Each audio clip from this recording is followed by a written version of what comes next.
আলহামদুলিল্লাহ আদায় করে, তামলাউনা বাইনাস সামাওয়াতি ওয়াল আরদি, আসমান আর জমিনের ফাঁকা জায়গাগুলি আমার আল্লাহ তাআলা নেক আর সওয়াব দ্বারা ভরপুর করে দেয়। আমার বাবাজিরা আমার, ওয়া তুইজ্জু মান তাশা ওয়া তুযিল্লু মান তাশা বিয়াদিকাল খায়র। আমার আল্লাহ তাআলা যাকে চান ইজ্জত দান করেন, আবার আল্লাহ তাআলা যাকে চান বেয়াজ্জতি দান করেন। সব কিছুর মালিক আমার আল্লাহ। এই জন্য বাবাজিরা আমার, এই জন্য ইজ্জত পেতে হলে আল্লাহর দরবারে আসতে হবে, নবীজির সোহবতে আসতে হবে, উলামায়ে কেরামের সোহবতে আসতে হবে, দ্বীনের মাহফিলে আসতে হবে। উলামায়ে কেরামের সোহবতে আসলে, দ্বীনের মাহফিলে আসলে আমরা লাভবান হব না লস হবে? একটু চিৎকার বলবেন, লাভ না লস? এই বাবাজিরা আমার, দ্বীনের মাহফিলে আসলে লাভ। বান্দা যখন কদম ফলায়, কদম ফলাইতে দেরি, আমার আল্লাহ তাআলা ওই বান্দার 10টা গুনাহ মাফ করতে দেরি করে না। বান্দা যখন কদম ফলায়, আমার আল্লাহ তাআলা বান্দার পিছনে 10টা সগীরা গুনাহ মাফ করে দেয়।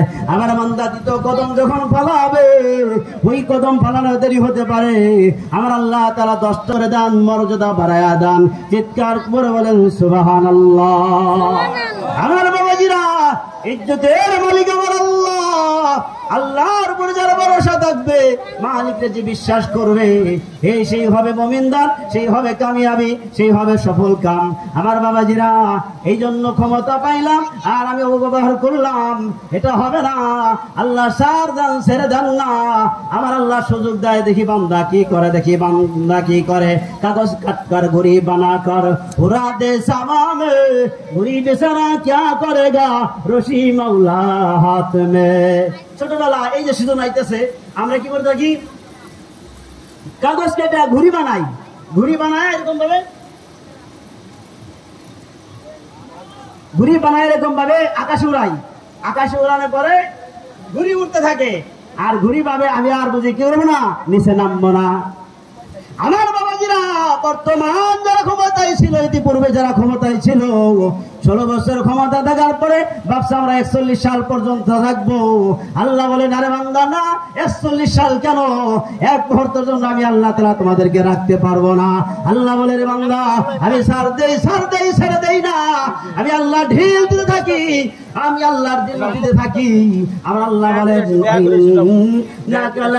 আল্লাহ তাআলা কোরআনে বলেন, ওরে বান্দা, আমার ধরা বড় কঠিন ধরা, ইন্না রাব্বিকা লাশাদীদ। আমি বান্দা যখন ধরি, ওই বান্দাকে আর ছাড় দেই না। আমার বাবাজিরা, আমাদের চোখের ভিতরে, আমাদের কর্ণের ভিতরে ইতিহাস সব শুনেছি আর জেনেছি।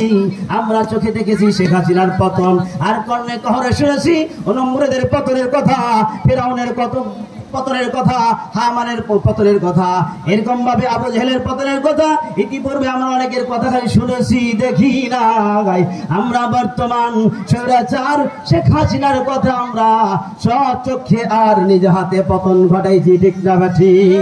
আপনাদের ইমাম নকুল ভাই একটা গুলি খায় নাই, 2টা গুলি খায় নাই, 236টা গুলি খায় আল্লাহর বান্দা স্টেজে এখনো বর্তমান আছে। আল্লাহর বান্দারা, উলামায়ে কেরাম একমাত্র আল্লাহকে ভয় করে, দুনিয়ার কোন জাগতিক শক্তিকে ভয় করে না, ঠিক না ঠিক? আল্লাহ তাআলা আমাদেরকে ঈমানের জন্য সর্বক্ষেত্রে সর্বহালাতে অটল থাকার তৌফিক দান করুন। জবান খুলে বলুন আমিন।